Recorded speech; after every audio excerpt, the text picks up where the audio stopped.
Alright, so this is a suggestion via Patreon. The name of the video is Illegal Border Crossings into the United States of America have plunged. But migrants remain desperate in Mexico. Let's go and check this video out immediately. Let's see where this takes us. After soaring to record levels in the past 3 years, migrant crossings along the U.S.-Mexico border have plummeted this summer. July saw the lowest level in illegal border crossings since September of 2020 during the Trump administration. CBS News immigration and politics reporter Camilo Montoya Galvez traveled to the Arizona border as well as Mexico to try to better understand this dramatic change. And guys, really quickly, before we even actually find this out here, I'm going to forecast that finally, because Biden decided to do something after literally doing nothing for the entirety of his campaign here in terms of immigration, what he did was he limited it daily, right? I mean, obviously, there are still people that are going to be coming around through San Diego on the beaches. There are still going to be people coming through places that are not secured enough, guys. There are still going to be people coming in from the northern border, basically flying from the southern border and flying up to the north and then coming down through Canada, through New York, going to New York City. This is a thing that is, still going to happen here, guys, right? But the numbers have slowed, most likely due to him finally doing something to slow it down. Inside this shelter in Nogales, Mexico, we met dozens of migrants desperate to enter the U.S. There's no way to say, I am going back and everything will be okay. Miguel Flores, a migrant from Mexico, told us. On the U.S. side of the border, the situation was starkly different. We're at a makeshift migrant encampment near Sassabee, Arizona, along the border with Mexico. Last time I came here in the spring, we met several dozen migrants from across the world and volunteers who were distributing water and basic supplies. Right now, this camp is completely empty, as you can see. Scorching temperatures and Mexico's efforts to stop migrants have contributed to a massive drop in crossings. But Border Patrol agent Robert Ortiz says a new policy enacted by President Biden in June is the main catalyst. People that are coming in here illegally are receiving consequences. They're receiving a 5-year ban in most cases from re-entry. Oh, 5-year.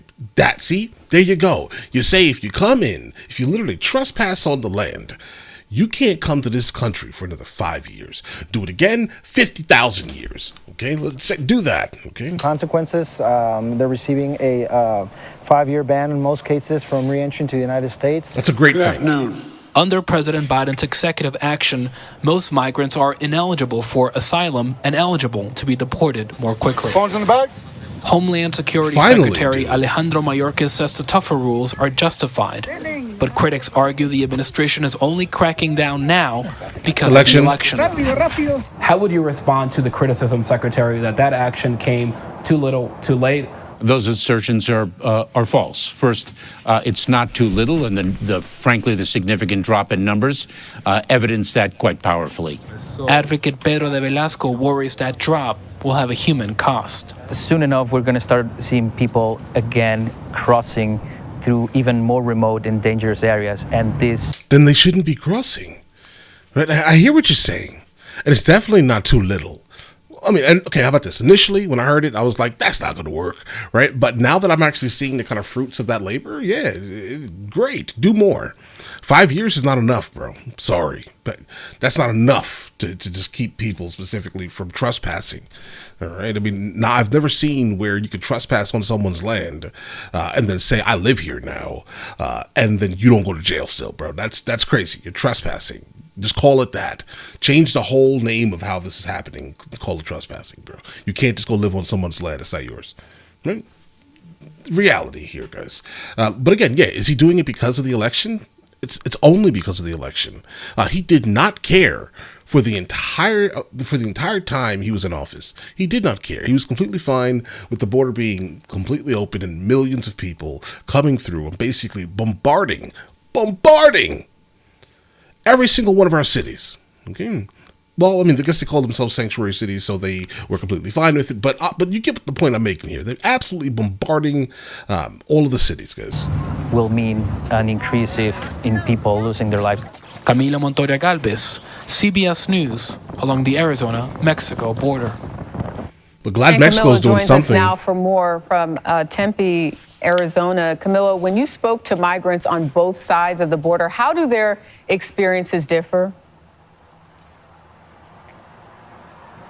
Hi, Jerika. Over the past years, we have done several ride-alongs with Border Patrol and Customs and Border Protection, but this was the first time that we did not encounter a single migrant, and we were with the agency for several hours on an entire day. We did not see a single migrant or asylum seeker, but once we crossed to the Mexican side of the border, we saw that the situation there was dramatically different. We met dozens of migrants, many of them families with young children, Jerika, inside a shelter run by the Kino Border Initiative in Nogales, Mexico. And many of these migrants had recently been deported from the U.S. under that crackdown on asylum by President Biden that was enacted in June. And many of them were also waiting for an appointment to enter the U.S. through a phone app that the Biden administration is using to coordinate arrivals at legal entry points along the border, Jerika. And again, many of these migrants were families with really young, tender age children. And without a place like the Kino Border Initiative, many of these migrants would go hungry and they would not have a place to sleep or to get medical attention. So the work that volunteers and advocates do on the ground is critical there. And the humanitarian challenges in Mexico were quite clear. So in many ways, Jerika, the humanitarian crisis of migration has shifted to the other side of the border in Mexico. Okay. The main issue here, listen, I get what you're saying, bro. I respect it, right? I feel it, right? But here's the problem. No one told them to put their kids in Listen, accountability should not be something that people run from, all right? We just need to get to the point where we understand that our actions are causing these things, okay?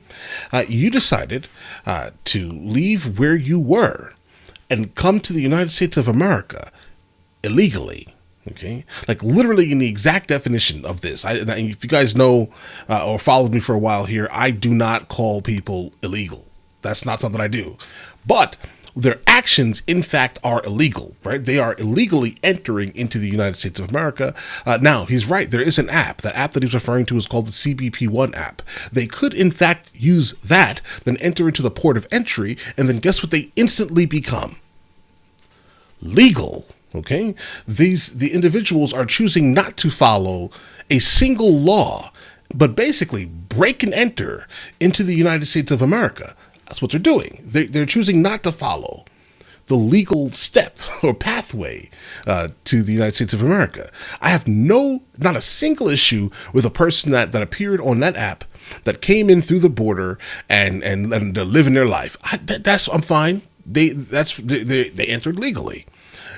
It's the ones that their first action in the United States of America was an illegal act of trespassing.